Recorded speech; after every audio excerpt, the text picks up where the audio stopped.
pag may bagyo o kaya may mga patay, o kaya anumang ang sakunang ginawa ng Panginoon, ito ay ibig sabihin ay pangangaral ng salita ng Diyos. Halimbawa lang, may nangyari sa bawat isa ng masama, may namatayan o kaya may bagyo at na-destroyed ang iyong bahay o kaya nalubog ang iyong bahay. Iyon ay mayroong mensahe ang Diyos. May mensahe ang Diyos. Bawat sakuna, may mensahe ang Panginoon sa bawat isa sa atin.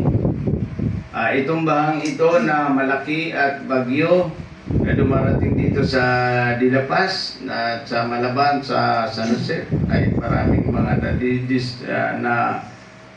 distrosong tao o na-destroy ng mga tao. At purihin ng Panginoon, yun kasi ay paalaala ng Diyos sa mga tao na tumawag sa Kanya. Kasi ang mga tao ay kapag wala siyang pinagdadaanan na masama, ay hindi po siya nakakatawag sa Diyos.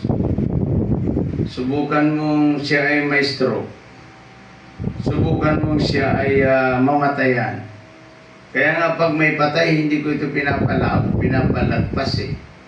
Pag may patay, andun ako para i-share ang salita ng Diyos. Kasi iyon ang panahon eh. Subukan mong ang tao ay na-hospital, tatawag yan sa Diyos. Subukan mong ang kanyang buhay ay 50-50, ay tatawag yan sa Panginoon. Dito, nakita ni Habakuk yung kahirapan ng Israel simula nang masakop siya ng Babylonia. Naghirap siguro yung mga puno ng ubas ay na-destroyed. Yung mga baka ay na-destroyed.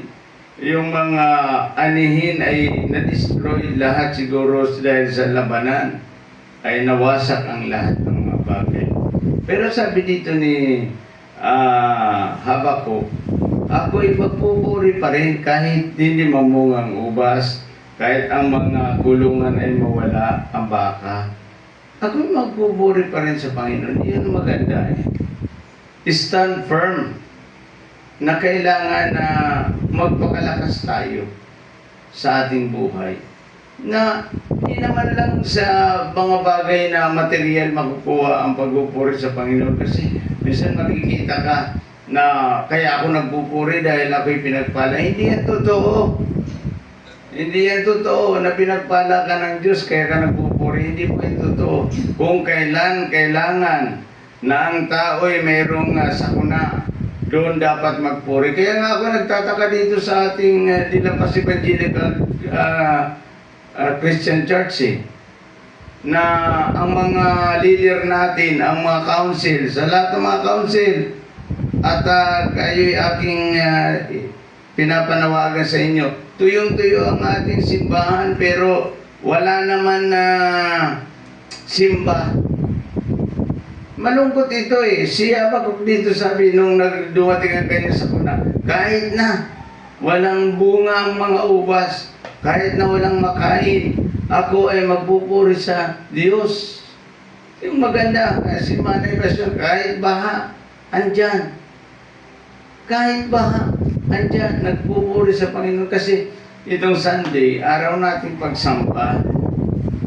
Tapos aasa ka sa Diyos, Lord, ako ay pagpapalain mo na ako ay bigyan mo ng aking pangangailangan. Hindi yan mangyayari.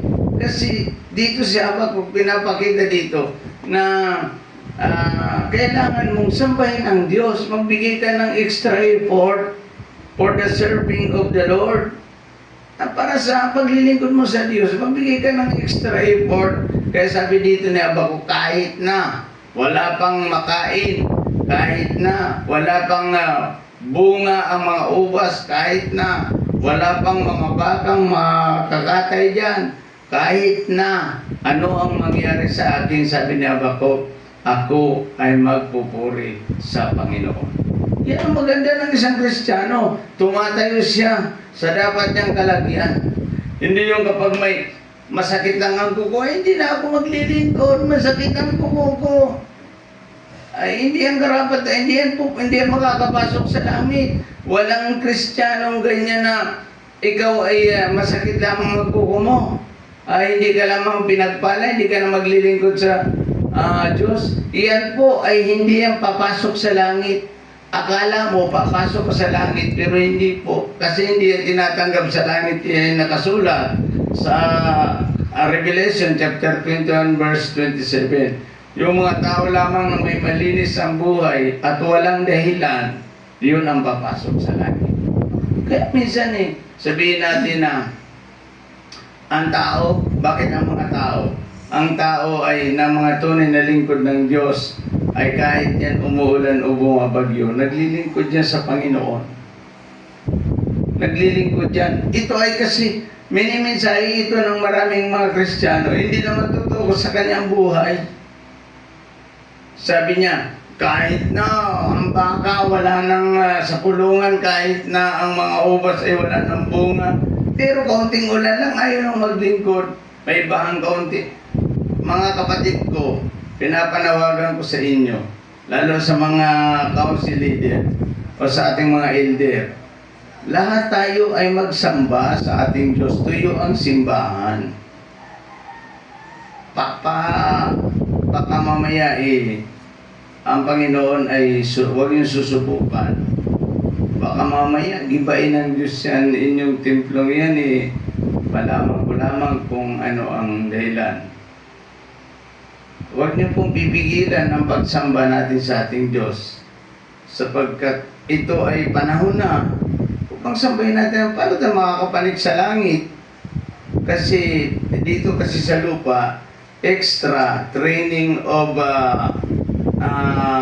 place para pumasok ang tao sa langit. Dito pa lamang sa lupa, tinitingnan ang kabanalan ng tao at ang malinis niyang pamumuhay.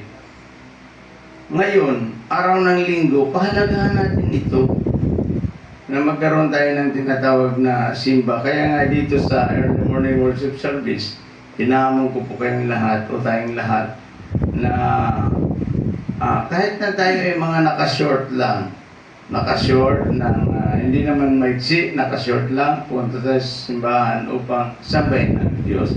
Pagdating doon, magpapantalon na lang. Pray ng Panginoon at pasalamatan ngayong umaga.